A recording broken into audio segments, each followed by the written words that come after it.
Raising kids with zero help. Ay, ay, ay. Let's talk about this topic. Let's unpack what I mean by zero help. This is not something that anyone really wants to find themselves in, the situation, but a lot of us do. For many different reasons, we may not be close to family, either like geographically or emotionally, or they may no longer be with us, and we find ourselves raising our kids kind of on our own.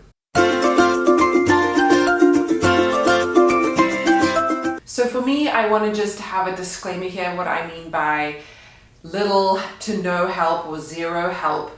I have myself and my husband, so we are a two-parent family. I'm not a single parent, but I don't have any extended family living anywhere close by. So if you are new here and you don't know, I am from South Africa, but I live in the United States, which is approximately 9,000 miles away. Yeah, I checked. And that means that in an emergency situation or just something that's not like warranting for them to fly a million miles to come here, I don't have anyone to just kind of drop them off with or babysit for a date night or something kind of casual like that. Yes, we can hire babysitters. We have had a full-time and a part-time nanny in the past, not at the same time, but at various parts of our parenting journeys, because both of us were working full-time or part-time or something like that, so we needed help. And I guess my point is, any help that I require, like proper help, I would need to pay for. It's not like I can ask my mother-in-law to come and help me. And yes, we have friends. I know it may seem like we have no friends, but I don't like to burden people by asking for help unnecessarily. If I'm desperate, yes, I would, but it's not something I'm super comfortable with. That's definitely a lesson I am learning. But yeah, we do have friends, but we have recently moved from New York to Austin, so we're slowly building up a community. And if you have kids, you know that you can't just spring your kids on somebody else. Plus, the people that I'm friends with typically have kids and families and lives of their own, so I'm very cautious about overloading somebody else with my children, my problems. This may be a me problem and not a you problem, but I'm just telling you my truth. So that's what I mean when I say zero help. We don't have any extended family, even remotely close by. Not a 2-hour plane ride away, not a 10-hour car ride away. We really are on our own from that perspective. And so that's why I want to just discuss my story, my journey, and how I've kind of come to terms with this in case you are in the same boat. But first, let me welcome you again. Hello, my name is Julie. I hold a doctorate in occupational therapy, and I coach moms to go from feeling overwhelmed and stressed and just not happy with their situation, wanting to change something, to feeling more calm and confident in their parenting. And there's so many steps along the way, but that is really where my passion lies. And a lot of this is really, being inspired by my own life and kind of having to do it on our own. So I feel like there's a pro of not having your family there to kind of bail you out. But I also have 3 small children, a 7, 5, and 1-year-old. So we are doing the thing, and a dog. And if you have a dog, they're like a child as well.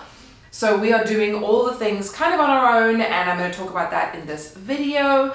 Please consider subscribing to the channel, clicking the little like button, putting the notifications on so that you know every time I upload. I'm currently uploading twice a week, Thursdays and Fridays, and it feels great to be back on YouTube. And I also have a weekly podcast and newsletter that I send out. So make sure that you check out the description box below and that you are subscribed to those things so that you can get additional resources from me when it comes to parenting and just being the best parent that you can possibly be. We need skills and tools to help us. I'm also very active on Instagram, so go over there, send me a message, let's chat, talk about things that you want me to make videos on or podcasts on. I'm all ears. And with that big mouthful said, let's jump into the video. Let's make you feel better about parenting on your own if you find yourself in this situation. Not a situation anyone really wants to be in, but I'm hoping to shift your perspective on it. So when sitting down and preparing for this video, I really had to think about like where I want to go with it, because families come in all shapes and sizes, right? And we're a far cry from like in society now having all this traditional family. There's just so many different ways. You could also be away from your family by choice because you are estranged from them. You could be separated from your family by trauma or not by your choice. Maybe there was a death in the family, someone is very ill, you had to move away, you had to leave the country that you were in for a better life. There's just so many reasons why you may be parenting alone, and sometimes that can impact your whole perspective on it. Because if it's by choice, that's one thing. Like, you have decided that your family is not people that you necessarily want to involve in your children's lives, let's just say. Or it could be, you're a military family, or you've moved away for work or something like that, or your family left you and moved somewhere else because it was a better choice for them at the time, whatever the case. So there's just many different ways that we all end up in this spot. And I want to focus on the fact that we're parenting on our own, not necessarily why, but if the why helps you to process all of this, then by all means consider it. But I don't want you to be focusing on the negative, because that's going to be one of my top points. So I really want you to pay attention to this process that I have been through and that I take clients through and friends who may be in this situation, because I think this will help you come out at the end of the day with what you want for your family, which is to raise happy and healthy kids, right? Whether it is with grandma very physically involved or over FaceTime, you know what I mean? So I want you to consider this process when you are looking at what it feels like to parent on your own. All right, so number one is to grieve the life that you thought you may have. So I think this is where a lot of people fall into a trap, because we kind of romanticize how we're going to parent. I mean, we romanticize it from the point of like what clothes our children are going to wear, and we realize really quickly that little shoes on a baby, super impractical.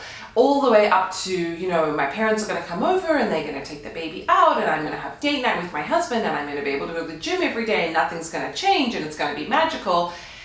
And then the truth kind of settles in, and it's nothing like what you expected. And there's a quote that happiness is really the difference between expectations and reality. And that, I feel like, is really true. When you expect something and then it doesn't turn out the way you want it to, in a negative way, let's call it that, that's when you get disappointed. That's when you become unhappy. So it's important that you grieve that idealism that you had. Don't let yourself just wash over it, because recently, I have been coaching inside of Jess Hover's Very Good Mothers Club group. And something that she says, I do weekly coaching, group coaching, and you should definitely come and join us if you're interested. I'll leave the links in the description. But something that Jess has said a couple of times that really stuck with me is that, emotions build up inside of us. And if we don't release them, they come out in all kinds of ways. I imagine them coming out as like steam out of our ears and our nose. But what she was saying is that they can show up as illness, whether that's a physical illness or emotional or depression, anxiety. The energy needs to be moved. And what I always say is that emotions are energy in motion. And if we don't move those feelings, those emotions, they will come out somehow, right? They need a place to go. So I love what Jess says about how they will be expressed regardless.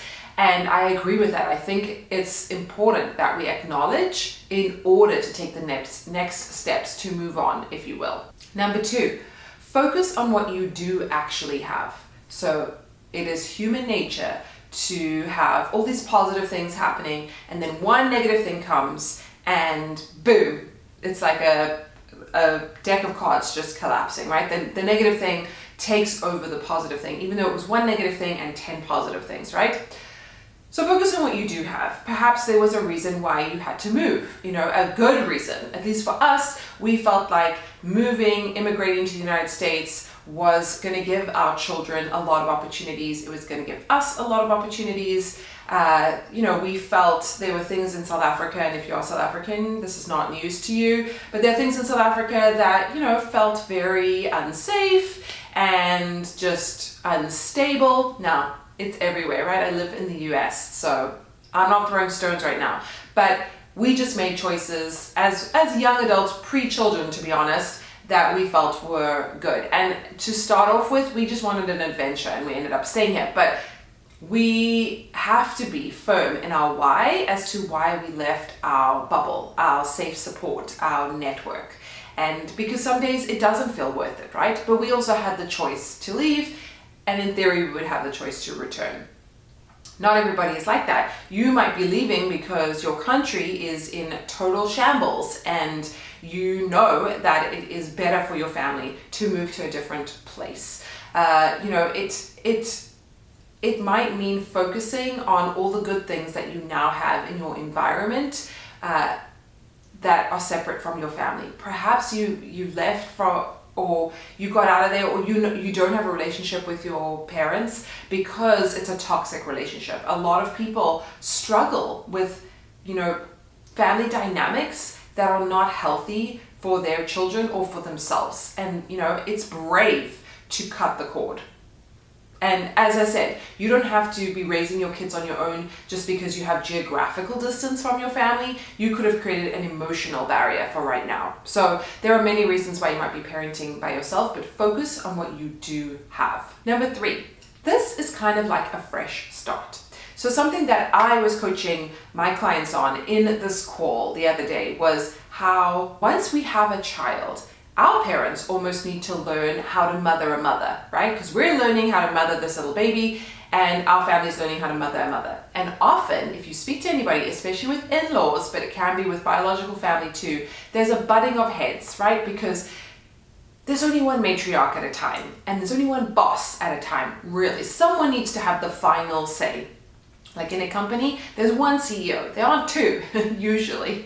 And that means that this is a fresh start. You are starting your own home your way. And as an adult, we crave autonomy. As a human being, we crave independence. And therefore, it's kind of magical to have your own home. It's hard, don't get me wrong, to not have help, like physical help every day. But it means you can do things your way. You don't have someone else telling you what to do. And as children, we probably have a lot of that. And, we need to forge our own path. So think of this as a fresh start and a way that you can really reset and design your own life. Number 4, you are capable of having a full and happy life away from the safety and security net of your family. You actually have the resources and tools inside of you to create this dream life of yours. And sometimes we use our family and our parents as a crutch, even when we're, 25 years old or 30 years old. We're still kind of running to our moms and asking their opinion. And that's fine if that's working for you. But at the same time, when are you going to step into your power, own it, and design your own path forward for you and your family? I would say, number 5, your bond with your family deepens. Now, initially, I meant your bond with your kids in this new nuclear family that you have created and with your partner deepens. And that is true because you're with them all the time. You don't really have anyone else to kind of like leave them with or parent them besides you. It's kind of cool. Like you're forced to connect and bond and make it work, right? But I would also say a subtext of that is that you can appreciate your extended family or your original birth family or whatever, your original family when you were a child. You can appreciate them a lot more, and that bond can really deepen too because you don't take them for granted. Random, but I was having a conversation with my neighbor yesterday and this exact thing came up. She was talking about how she grew up with her family, her parents living out of the country and never really being in the same town as her. So she would always have to travel for holidays, or they would travel for holidays. They were never really down the street. But she has a family member who has not had that experience, like someone who's married into the family, and doesn't realize kind of how lucky and amazing it is to have her family so close by, and what it means to put in the effort to travel, and what it means to make the time count and make quality time. And so I think it is kind of a gift to have that distance because it does make the heart grow fonder and it makes you so excited to see them when you do. And that's kind of like what life is about. 6, you realize how strong and resilient you are. And this kind of leads back to you are in charge of designing your dream life. But when you have to dig deep, I can't even tell you how many times I want to just, cry in a heap and say, poor me, this is my life. I just blah, blah, blah, blah, blah. I'm even going through that situation right now. My husband is about to go on a trip for 6 days or 5 days.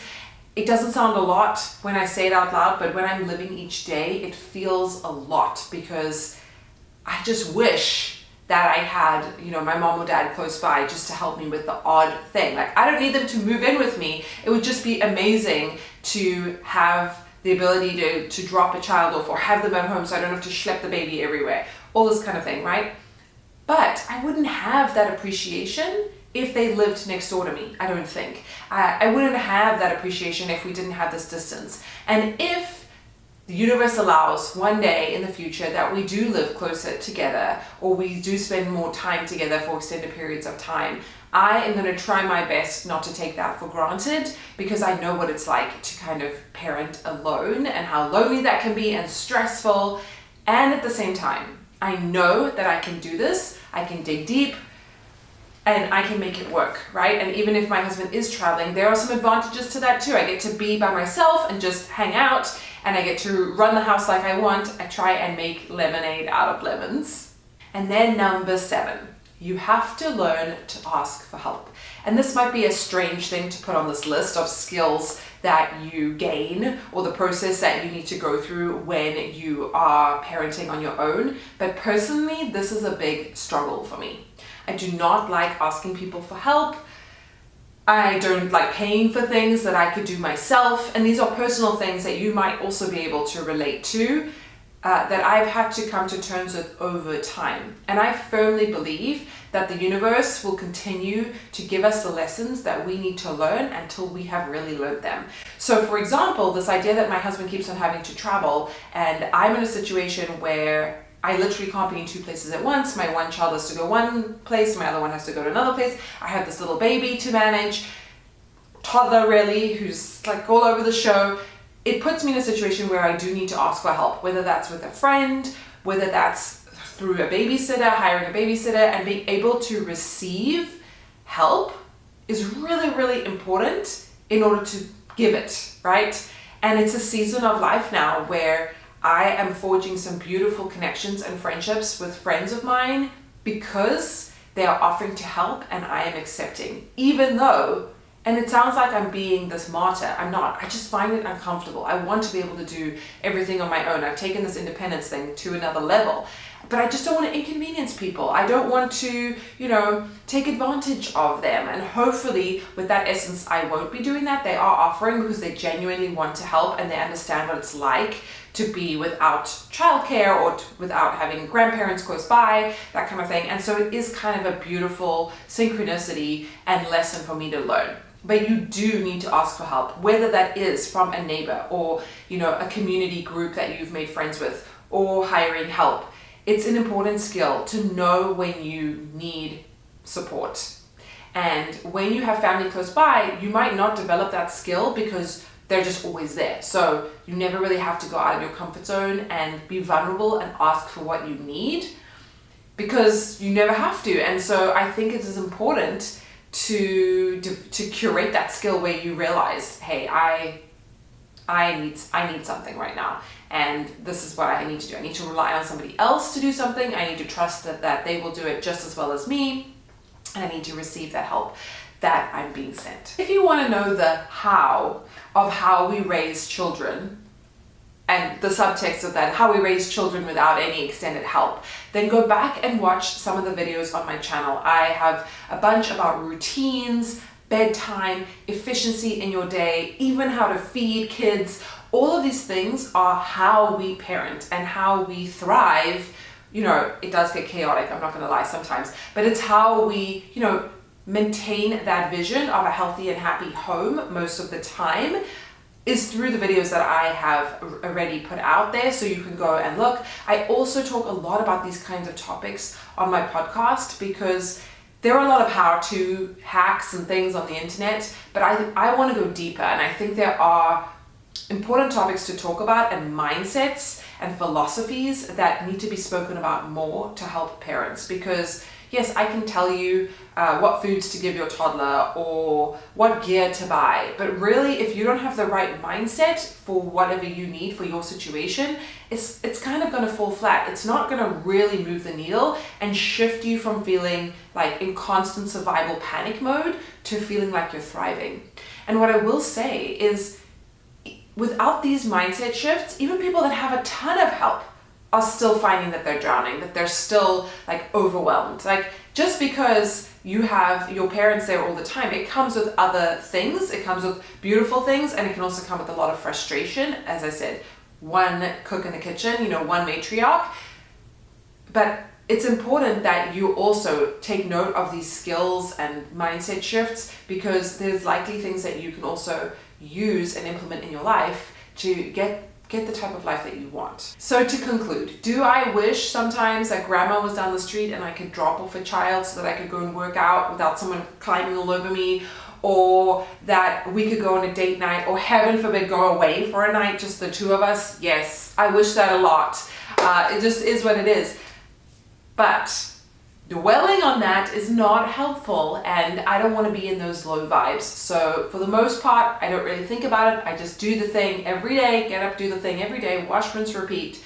And I appreciate my parents and my family when we are together and when they can help and just enjoy our children, because it sounds like all I want from them is their help. That's not the case. I also want them to experience their grandchildren and, have that relationship with them. So I'm trying my best to cultivate it from 9,000 miles away. I'm getting on a plane very soon, trekking them all the way across the world, and making a huge effort to bring our families together so that my kids can have a relationship and a connection to South Africa, where I'm from and how we grew up, and also to my parents and to my extended family. So I'm trying my best, and we're all just doing our best with what we have, right? So if you've enjoyed this video, I would so appreciate it if you could subscribe and like and click the notification bell. Share it with a mom or a dad that might need it. Maybe there's someone in your life that doesn't have a lot of family nearby and is feeling kind of alone. I would love for you to share the channel and this video with them. And with all that said, remember, mamas, you have got this. You've got it.